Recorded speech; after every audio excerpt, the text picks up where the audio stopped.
welcome back to the Cutlass Board Games channel. I want to talk to you a little bit about the patch notes for the upcoming game Cutlass and how all of that works. For people that have been a part of the testing team, patch notes have been like every couple of weeks. I would basically make a post in the Discord, link in the description, where you could see all of the cards that had changed, what they had changed to, and I would write kind of a little bit of a reason why it had changed. Sometimes it was like, oh, this card was designed to exist in a specific archetype, and every time I built that specific archetype, this card was never picked, or it didn't feel like it was good enough to be chosen over something else, and so maybe it should belong in a different archetype or perform a different role or something. And so a lot of it was exploring those kind of options. But the latest patch notes is the smallest one ever.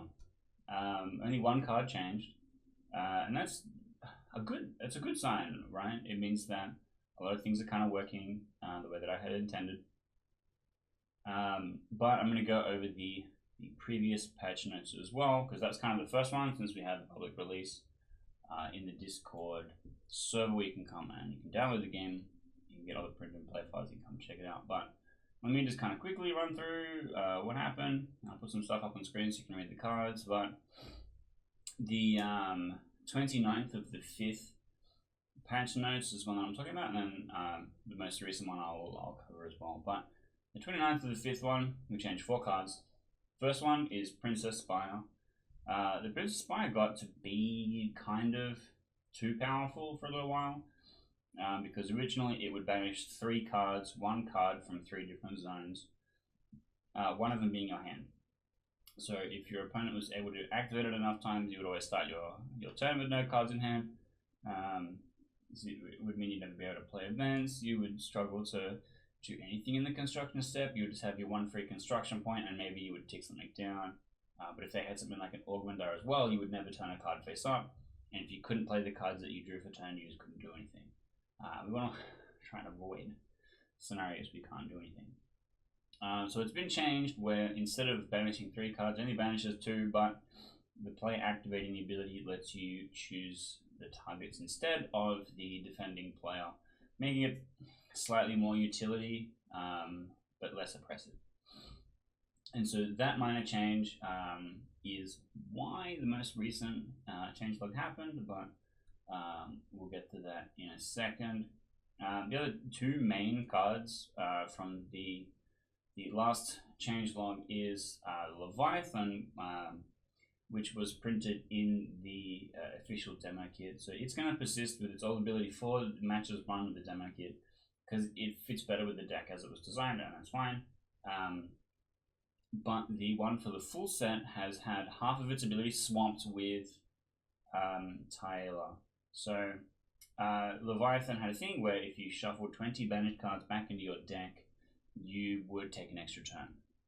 Instead, now Taela has that effect, and the Leviathan's second effect was if something had 4 damage on it, you could take it as a prize, which didn't really fit with the first clause as much. Like originally, it was like, okay, I'm going to use this to take a whole extra turn and guarantee that I'm going to take 2 treasures from eating 2 of your things, and this should like get me back in the game or close out a game. And instead, the Leviathan deals damage to a lot of things and then eats stuff as a treasure, which fits a bit better. So it's more of a control archetype. If you're playing Leviathan, your goal is to put damage on things and eventually eat them to slow your opponent's growth down. And that fits kind of better as a build around thing. You go, okay, this cares about me doing damage to stuff, this does damage to stuff, I'm going to play a deck that does damage to stuff. Tyler, instead, now has the shuffle 20 cards back in, take an extra turn, and also gets treasures from having no cards in the banish pile. So that deck is now like, okay, I care a lot about what's in my banish pile. I'm going to be playing around with banishing as many cards out of my deck as I can to try and take the extra turn. and it makes for a more obvious archetype, or more obvious what this sea monster is going to contribute to your deck. And then the last card was Featherfingered Safecracker, and because Featherfingered Safecracker was so specifically created to deal with a problem that doesn't exist anymore, it was just basically adjusted more broad. Originally, it would put event cards from your opponent's banished pile into their discard pile, and then you would claim a treasure, which lets your opponent use all their events again. Kind of bad downside, but you get a treasure, and that was supposed to be the trade-off. Now, that effect would still be okay with a deck like the Tile or Turbo Self Banish existing, but they would have to hit lots of events for it to always have a target. And then you always have the option of playing something like Fell Seabait to slowly banish cards out of your opponent's deck, but now to make Safecracker more consistent, it can just put any card from the banish pile back into the discard pile to claim a treasure, which means that there's now a couple of good pirate, 3 cost, has a clause, receives a treasure. We've got Spring-Heeled Looter, where it checks the top of your opponent's deck. If it's a crewmate, get a treasure. If your opponent's playing mono crewmates, it's never going to get a treasure, so you probably don't want to play a deck that's going to be relying solely on that. Ambitious Deckhand banishes cards out of your discard pile, which might be bad depending on the kind of deck that you're trying to play. Like, you might really rely on having that Eternal Greed. And then Featherfingered Safecracker might work in a more mixed coloured pirate deck where you're going to have that Fell Sea Maiden for card advantage, banish cards out of your opponent's deck, put it back in the discard pile. All you're doing is holding on to it for a little bit and turning it into a treasure. So that was the kind of the original idea around that particular changelog. I had made a demo kit. I played a bunch of games with the demo kit, which is just like a specific deck that's kind of like a little bit of everything.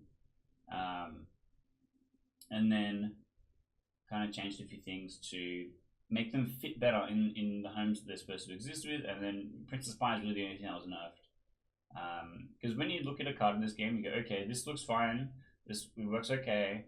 You go, okay, but what if they on turn 3 activate this 4 times? And then your opponent just has nothing. It seems really bad. Fell Sea Maiden is a great example. She says, draw 1 card, your opponent banishes 1 card. If she says, draw 2 cards, you don't need to play any other card in the game, you just win. And if she says, banish 2 cards, you don't need to play any other card in the game, you just win. We've tried many things with both those versions, and every single time, every deck started with 4 of this card. It was too powerful. And so the maths on the card design for this game is really tight. And a lot of that kind of stuff goes into consideration when it comes to change logs and working on what the different cards are going to be. But the most recent changelog, which is Stone Gate Before Oblivion, I've only just printed out and updated my own personal set. This had the same problem that Featherfingered Safecracker did. Featherfingered Safecracker couldn't find a home because what it did was way too specialized. And it would like rely on a particular deck existing and dominating in the meta for somebody to play this one tech card. And so it was made to be more generic. Stone Gate Before Oblivion had the same problem. It was originally created to deal with Princess Spire being too powerful. And it's like, okay, even knowing Princess Spire going to be too powerful and I have to deal with that, I was still not putting it in my deck. There were still just other things that were better to choose from. And so it's like, okay, I need to pick something different. I need to find a different way to make this work. And one of the archetypes that I really like as like a kind of a tempo archetype is Blue Crewmates, where you've got Seaside Barracks, which says if this is sent orders from a crewmate, then do an extra effect. And Seaside Barracks is clear and a structure, so for it to receive orders from a crewmate, that crewmate has to be blue. And so it's encouraging you to play lots of blue crewmates that's going to activate these extra effects from the structures. And so I made, like, the problem with the archetype was Seaside Barracks, you either played on your first turn or you just never played it. And that wasn't great. So having Stonegate before Oblivion kind of do the same thing means that you have, first of all, eight of this card that says if I'm in your first slot, I'm going to have a lot of good extra value. And then the other thing is that if you play one kind of in the middle, you have like Seaside Barracks, which is going to find you some crewmates, Felseer Maiden, Stonegate before Oblivion, and then you play a bunch of crewmates, it's still going to be very good. So that was kind of the idea. I wanted to make something that gave that archetype enough to feel like it was more playable and much less like a good stuff pile, which is kind of what it started out as. Just playing the best blue crewmates and then playing a bunch of red crewmates for value, and then Seaside Barracks just because it's value and stuff like that. So I have a deck list for this set up for the blue crew. I'll be recording that in a second. You'll be able to see that up on the channel soon, but you'll be having a look at why Stonegate before Oblivion is a worthwhile change, why it's a good improvement on the design of the card. So have a look at that. And if you're curious in coming and trying out the game, check out the Discord because it's got links to the footprints and play. You can download and play this game for free. And Cockatrice is an online emulator where you can set it up and then you can be playing this game online for free as well. So check that out. Come and have a look. And have a look at some of the how to play videos that we have on here.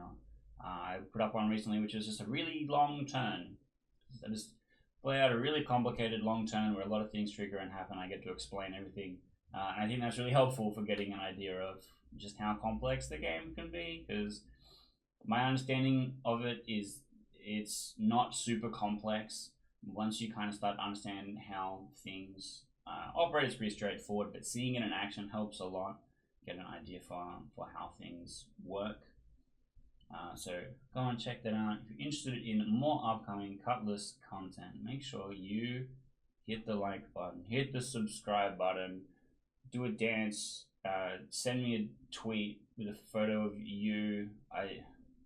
You know, all that ridiculous YouTube engagement stuff. It hurts to say it this many times, but it does help the channel a lot, and it helps me feel people are excited about the game, because I'm excited about the game, and I'm looking forward to showing off a lot more of it very soon. So hopefully I'll be seeing you in the Age of Steel.